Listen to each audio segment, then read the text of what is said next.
journey in the sense of realizing people want help living. It isn't just getting over their disease. And as I do this, I keep questioning myself. And part of it is when somebody has a disease disappear, and you say it's a miracle, and why I even played with that word in my first book, Love, Medicine, and Miracles, to make people think about what is a miracle. If someone comes to me with extensive cancer, and we have the path report, and I've operated on him, and I know he isn't cured, and it's 12 years later, he's never had treatment for cancer, there's no sign of it in his body, you see, is that a miracle, or is it something explainable? Well, I'd say even if we can explain it, it doesn't take it away from the miraculous. So in that regard, there's always room for miracles. There's always going to be things happening that we don't understand and that we can't explain.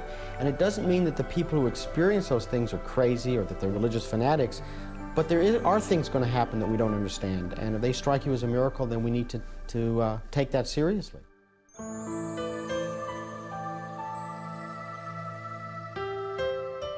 One of Jeannie Hunter's facial nerves was cut during surgery for a tumor in her ear. As a result, she lost her sensation of taste and the hearing in one ear. Worse yet, Jeannie lost her sense of equilibrium and was unable to walk or maintain her balance for the better part of each day.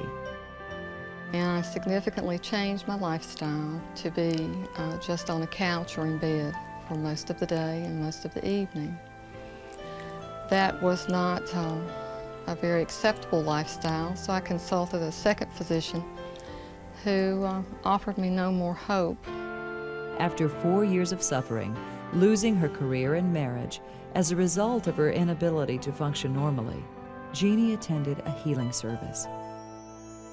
As I was driving to the church, I heard very clearly the words, "This can be the last time that you drive to the church sick."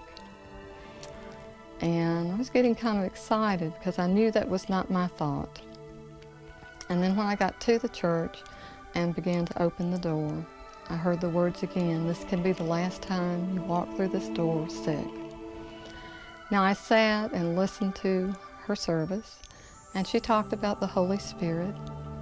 I did not know the power of God for healing. And I sat an hour and a half watching her pray with other people. The girls that I had friendships with said, "We'll ask her to pray with you." So she laid hands on me, and then the girls who were there to pray with me prayed, and at the same time my prayer was this: "Father, I ask you to either heal me right now or let me die, because I have no life." And then suddenly everything became enveloped in a white cloud, just like a fog rolling in. And I thought they were in this fog with me. Jeannie underwent what she describes as an out-of-body experience in which she encountered a warm and healing light. They had laid me down on the floor of the church. I saw my legs that looked like fluorescent light tubes. Now I know at this point that that was the Holy Spirit moving in and removing the illness from me. But at that time, my thoughts were, if I'm on the floor, what do I look like? Because I had all the thought processes that I have right now. And I was bending over to see what exactly did I look like. Suddenly from the right came a pink white light that spilled out in two triangles. And from the middle of the light came the words, "You are healed." And I read the words, and for some few minutes there, then the Lord sent them to me and they touched me here. And I heard him say, "You are healed."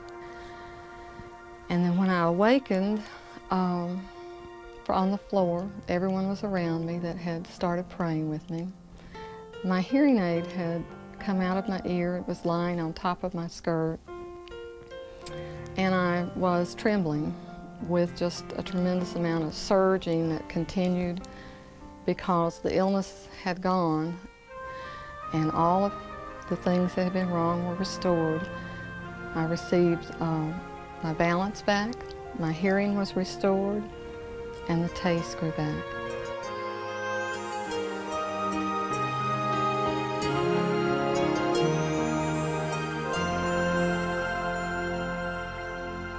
So I picked up my daughter, who was 13, and I told her that the taste had grown back and we went out to eat.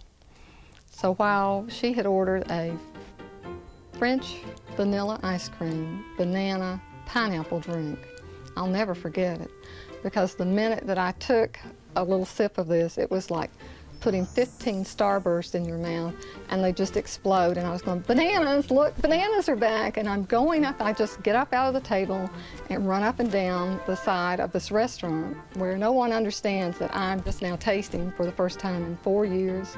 And I'm trying to get them to drink from my cup. They weren't real interested in doing that. So I just recommended that they go ahead, order this drink, you will not be sorry. And we came back to start living and learning how to live well and having a new hope for being able to share this, that others would know this is for you today. The most important part of the whole healing was knowing that we have a God who loves us. He's tremendous.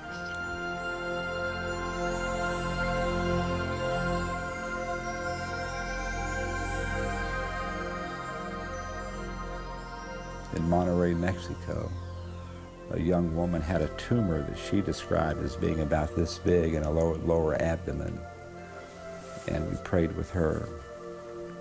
And she had an experience where she actually saw a light, a white light, enter her body as we were praying. And that white light went to the tumor and began to treat the tumor, to enfold it, and she said she could literally see the tumor disappearing until it was gone. When people discuss coming into this light, I think they are, again, coming back into this energy. That light is energy. And so they are becoming a part of it again. And it is loving. I mean, I say that, I remember talking to a doctor over dinner once saying that my definition of God was intelligent, loving energy. And he said, well, how do you know it's loving? He'll give it intelligence and he'll give it energy to create, but how do you know